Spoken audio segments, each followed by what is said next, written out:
Taller de educación con el profesor Toni García Arias para hablar hoy de memorización en el aula. ¿Era bueno aprenderse la lista de los Reyes Godos y la tabla de multiplicar?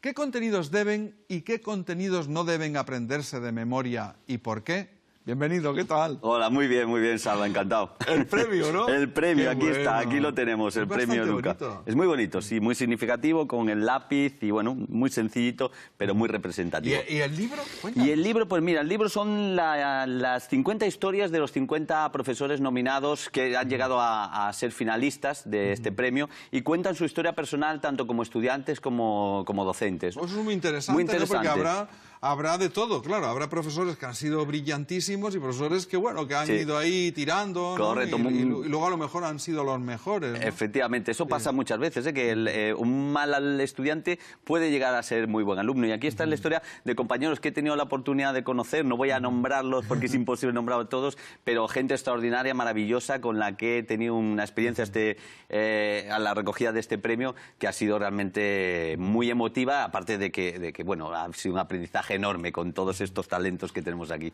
Claro que sí. De hecho, hay un caso, ¿no?, del de Daniel Penaz, que es como paradigmático, sí, ¿no? sí, de persona que cuando fue alumno tuvo dificultades y luego como maestro Es espectacular, fue fuera de serie.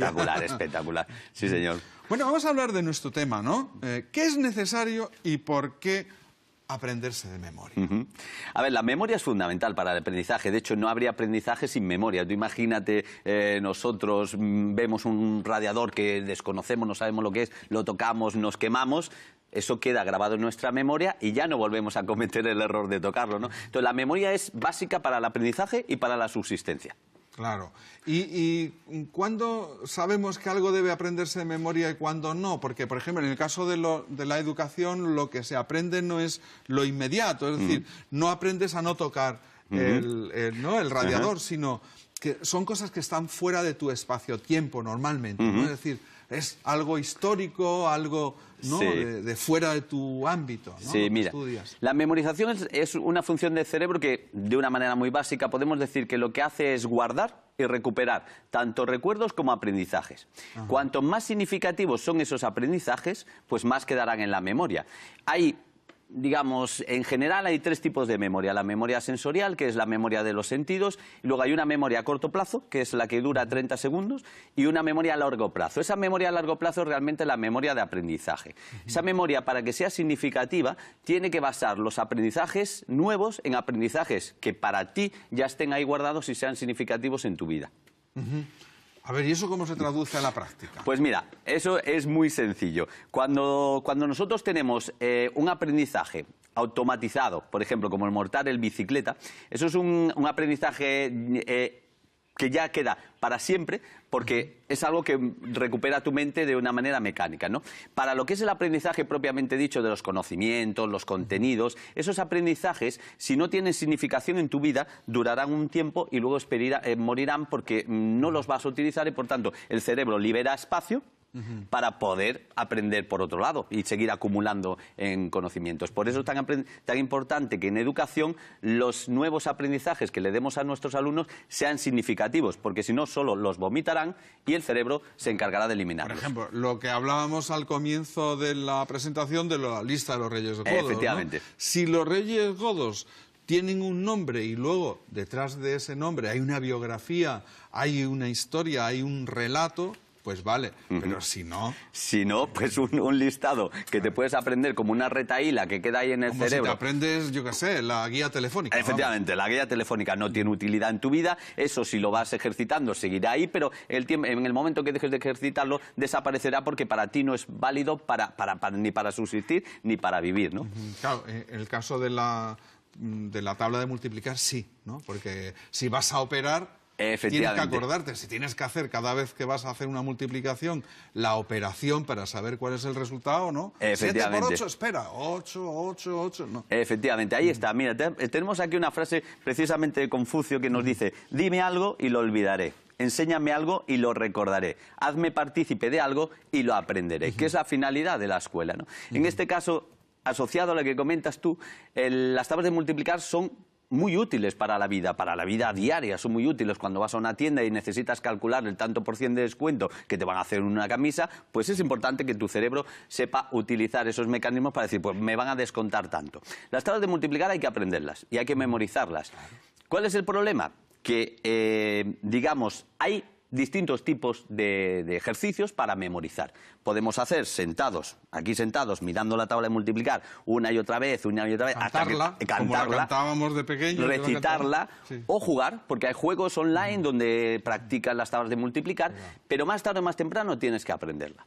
¿Qué ocurre? Que muchas veces el aprendizaje que es más estático nos ayuda a memorizar este tipo de contenidos que en principio son mecánicos, mientras que a lo mejor jugamos, ejercitamos con juegos y durante el momento que dura podemos hacerlo y sale el resultado bien, pero al cabo de un tiempo desaparece.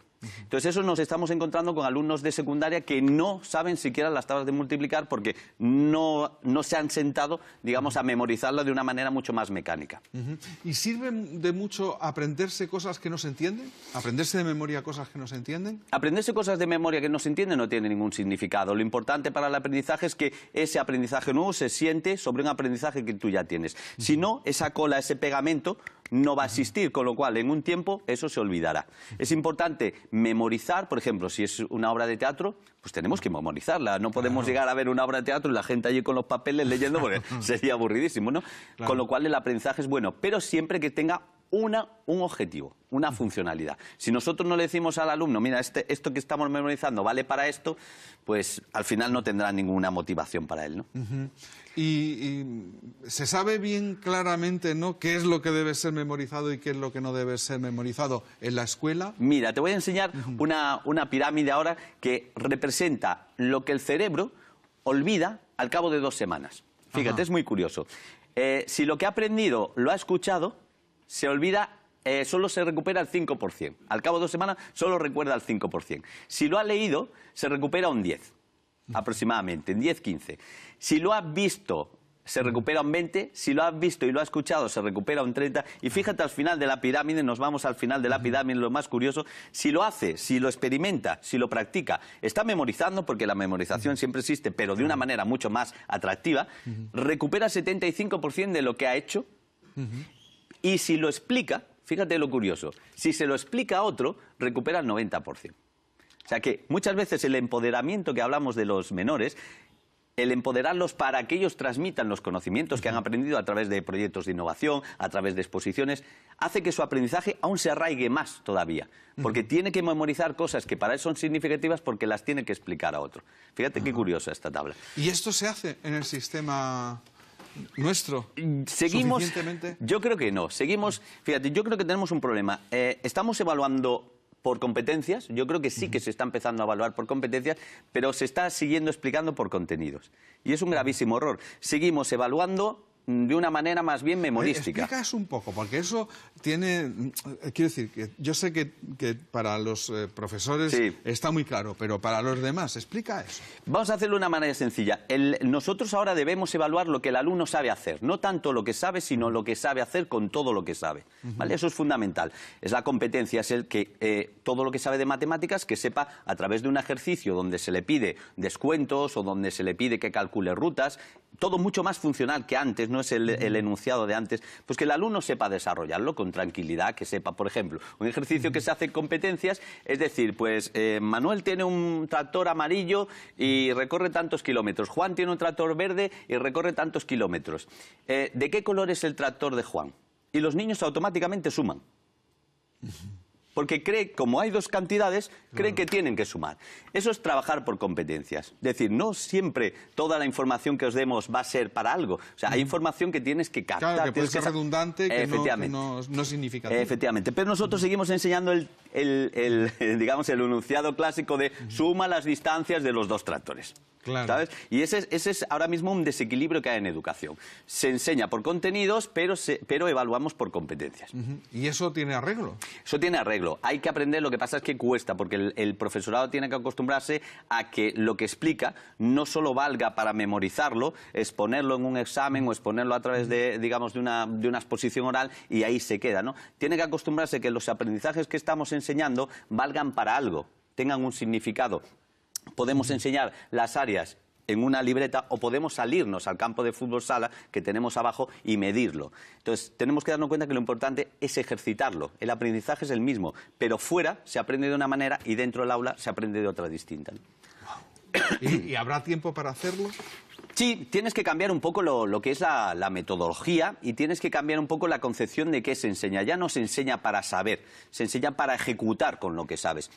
Si yo tengo conocimientos pero no me sirven para nada, esos conocimientos más tarde o más temprano desaparecerán de mi memoria, porque no tienen significación en mi vida y no me van a ser útiles. Sin embargo, nosotros tenemos que enseñar para la vida útil del alumno.